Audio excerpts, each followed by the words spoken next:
thing I remember was looking out the window, saw these massive planes coming over.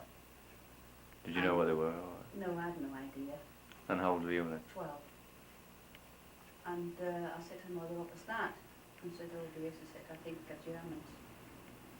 And of course the next thing we heard was that they'd taken Denmark. The Danish soldiers did put up a fight to no avail.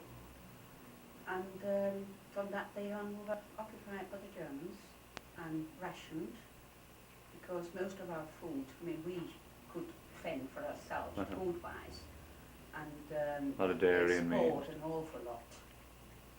It's a really good country in that sense, still is.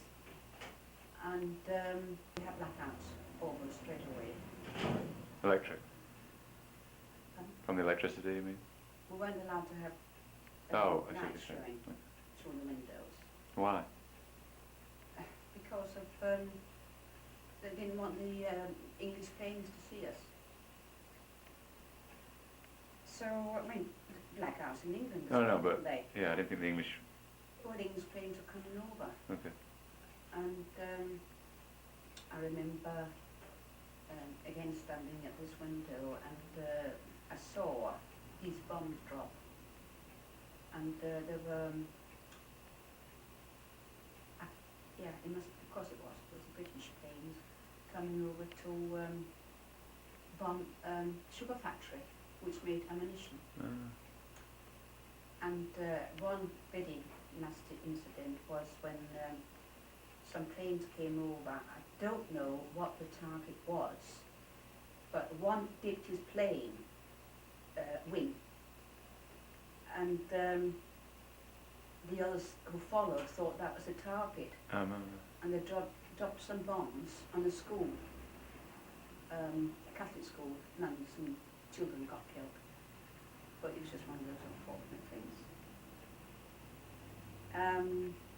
Of course, we couldn't go out, there was a curfew. Wait a minute, the bomb attack you just talked about, was that the same time as the Germans had an office or some headquarters underneath a hospital floor?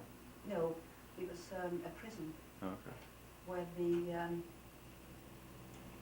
they got some of the resistance movement captured.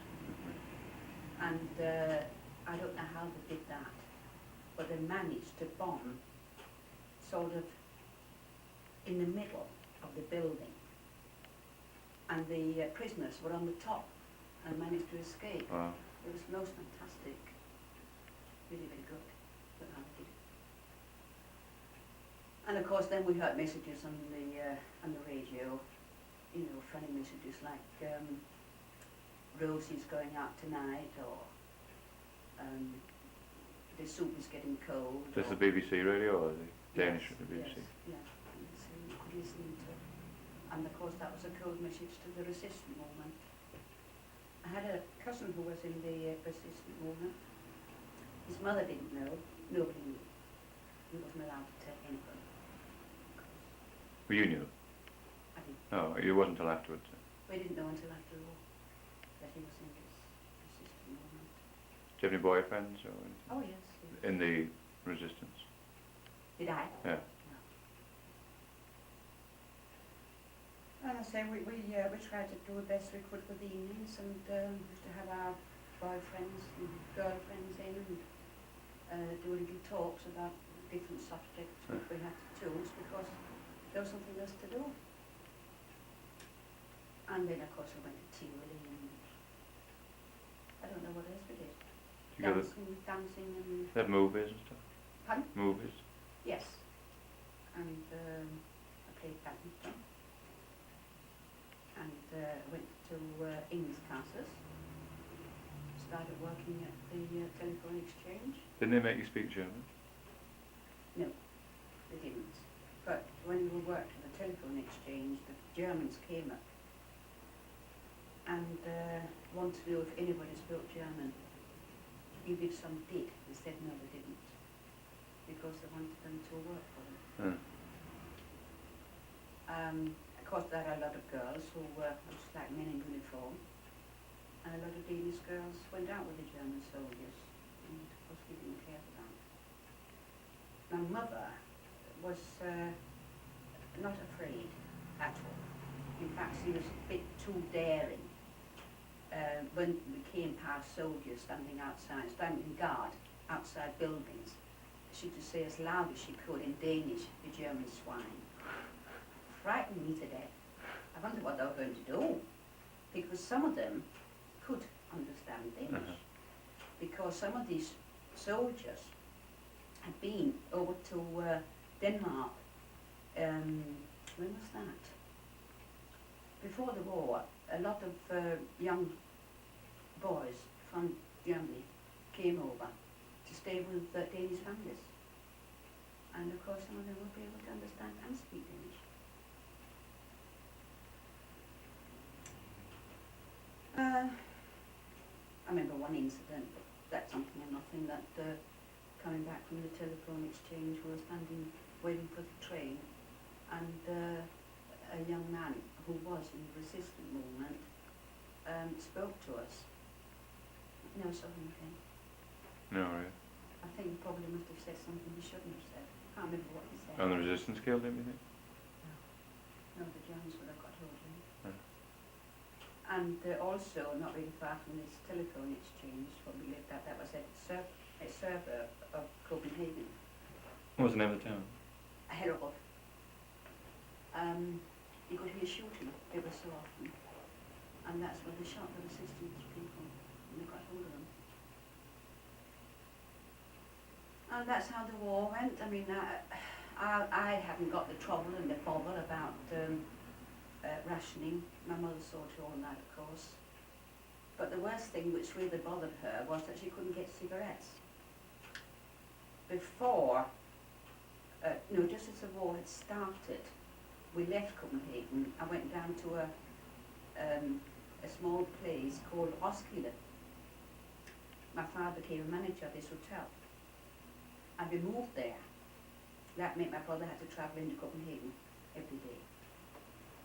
And being in a hotel, of course, she managed with cigarettes all right. And something I didn't know, I'll tell you this as well. Apparently, a British pilot had jumped out of his plane, parachute, and my parents hit him in the hotel, in one of the rooms. And the Germans were looking for him, and they came to the hotel, and they went through all the bedrooms. And when they got to this bedroom, my father says, "I shouldn't go in there, that man has got a bad business." And they didn't go in. If they had, we'd all been shot, without a doubt. That's something I didn't know until a few years ago. My mother told me about it. So what happened to the soldier? Oh, he escaped. The resistance movement collected him. He escaped. Gosh. What did you and Lennon do at the time? What were they doing? You worked telephone exchange, Lane too? Yeah, then we moved back to Copenhagen, of course, and then we went to the telephone exchange. My brother didn't really want to go into the restaurant trade. How old was he? He was a year older than us. That was it all. Anyway, he started off as an electrician, because he had to use his hands. But it didn't suit him at all. Didn't get on with the boss and this, that and the other. In the end he decided that, well, there's nothing else, then I'll go into the restaurant trade. That's what he does now? That's where he's been, yes. He started as, what do you call him, a boy who opens the door. Bellboy. Bellboy, yes. And then of course he finished up as a barman. That's what he does now? He's retired. Oh, really? Yeah. How old is he? Retired early. He's a year older than me, 63. But he had retired. Oh, when was it? Say about 3 or 4 years ago. Then it came to the end of the war. And this particular day, my sister and I were going to work. Our flats were by a harbour. The warships, German, were outside. and we'd heard that the British were coming in to Denmark and taking over. And then the Germans said if we didn't give in, they would shoot all the flats. What do you mean give in? I don't know what they were talking about, but no, if the British came any further. Okay. So anyway, my sister and I went to work, and we were stopped by a resistance movement in the street, and there were machine guns everywhere. And he said, "Where do you think you're going?" So we said, "We've got to go to work." He says, "Where do you work?" I said, "Well, telephone exchange." "Oh, well, I suppose you'll have to, but you can't go your usual way. You'll have to go in a roundabout way because there's going to be shooting all over the place." And we saw big lorries where they were getting people out of the flats who had collaborated with Germans, women and men. And while we were away, my father, being nosy, went out onto the balcony, and the German sniper from across the road saw him and aimed his rifle at him, missed him, and hit the radiator, and water poured down into the flat below, which they weren't too happy about. A woman was walking under the railway bridge. They got her. Shot her? Oh yeah, they shot her. Why, just because? Just because she was there a long time. And we came back, and the next morning, no, that night, all the lights came on in the windows and everything was fantastic. People were outside and being so happy. And I even saw a German soldier with a Danish flag in his hand. He was happy as well. Uh-huh. And the next day, we decided to walk into the main square in Copenhagen. And as we were walking along the street, we saw this German officer's car full of bullet holes and blood. Were there people in it? No, they'd gone.